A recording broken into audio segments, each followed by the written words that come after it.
खबर गुजरात के जूनागढ़ से है, जहां भेसन के कला महाविद्यालय का निर्माण शिक्षा जगत को शर्मनाक करने वाला प्रोफेसर का व्हाट्सएप चैट वायरल करने का मामला सामने आया है। कॉलेज के प्राचार्य ने जिस पर प्रतिक्रिया दी है। स्थानीय स्तर पर बनी कमेटी पूरे राज्य को लेकर शिक्षा विभाग को रिपोर्ट दी गई है। एक प्रोफेसर की छात्र की हार की चैट वायरल हो गई है, जिस पर अभी तक कोई पुलिस शिकायत दर्ज नहीं की गई है।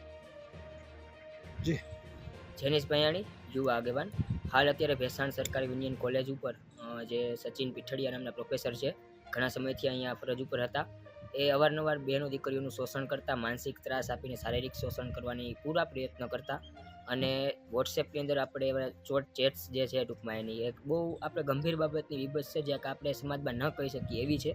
અને રાત્રે 12 વાગે પણ મેસેજ કરેલા છે એવું પણ જોવા મળે છે, જે હકીકતમાં એને ના કરવા જોઈએ રાત્રે 12 વાગે. અને એક શરીર સુખની માગણી પણ કરેલી છે એવું પણ એમાં જોવા મળે છે એના ચેટ્સની અંદર.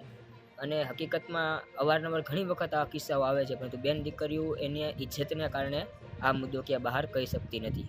આ વખતે આ મુદ્દો અમારા ધ્યાનમાં આવ્યો છે, તો એ બહેનોનો અવાજ બનીને અમે મુદ્દો ઉઠાવીએ છીએ અને એની ઉપર ગંભીરમાં ગંભીર પગલાં લેવામાં આવે. આવનાર સમયમાં એને પોતાની નોકરીમાંથી બરખાસ્ત કરવામાં આવે અને ડિસમિસ કરવામાં આવે. તેમજ આવનારા સમયમાં અખિલ ભારતીય વિદ્યાર્થી પરિષદ ABVPમાં પણ વાતચીત થઈ છે કે સંગઠન દ્વારા પણ આવનાર સમયમાં મામલતદારશ્રી, કમિશનરશ્રી તથા વિવિધ તંત્રને આવેદનપત્ર પાઠવવામાં આવશે.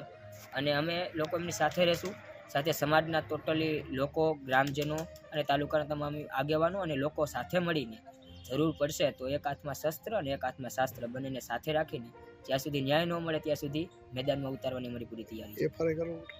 અને અત્યારે હાલની અંદર કોઈ બેન દીકરીઓ છે ટૂંકમાં, તો એની પ્રાઇવસીને ધ્યાનમાં રાખીને કોઈ ફરિયાદ કરવા તૈયાર નથી થતું, પરંતુ જો જરૂર પડશે તો એ બાબતના પણ યોગ્ય પગલાં લેશું એવી કંઈક કોશિશ કરીએ. જી સાહેબ, બાંભણિયા ભરતભાઈ, સરકારી arts college, government arts college Bhesan, એમાં પ્રિન્સિપાલ તરીકે હું કામ કરું છું.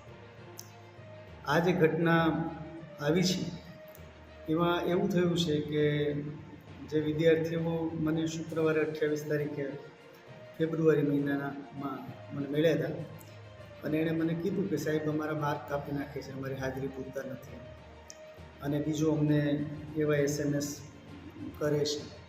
એટલે મેં એમને કીધું કે આપણે ત્યાં એક હેરેસમેન્ટ કમિટી છે અને બેન એના અધ્યક્ષ છે, ચેરમેન છે, એને તમે મળો અધ્યક્ષને, અને મને ન કહી શકો તો એને તમે એ પ્રકારની ફરિયાદ કરો.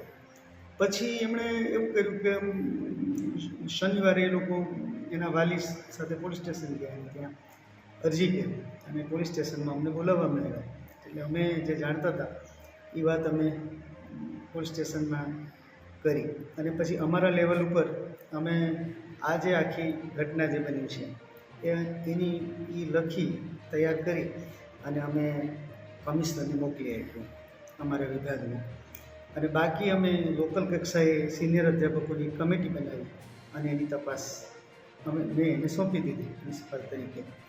એ અહેવાલ જે છે એ તૈયાર થયો ને એ અહેવાલ અમે અમારી ઓફિસને ગાંધીનગર એ મોકલી આપીએ છીએ. એટલે એમાં જે છે એમાં છોકરાઓને માર્ક ઓછા આપવા, મૂકવા, એની હાજરી ન પૂરવી અને અમુક જે વિદ્યાર્થીનીઓ છે એની સાથે વિભસ્ત, અશ્લીલ જેને કહી શકાય એવા વાક્યોનો પ્રયોગ એ કરતા હતા, એની વાત પણ એમાં થઈ. અને આ રીતે એ વિદ્યાર્થીનીઓ જે છે એણે અમને લેખિતમાં આ ફરિયાદ કરી, જે ફરિયાદના આધારે એક અહેવાલ તૈયાર કરીને અમે કમિશનરને મોકલી આપ્યો છે. ખાસ કરીને શિક્ષક કોણ છે સાહેબ, પોલીસ ખાતામાં ફરિયાદ દાખલ થઈ છે કે?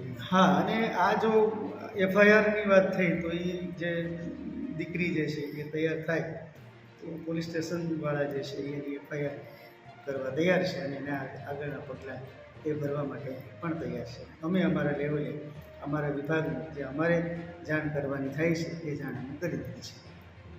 गुजरात से कसम होती की रिपोर्ट।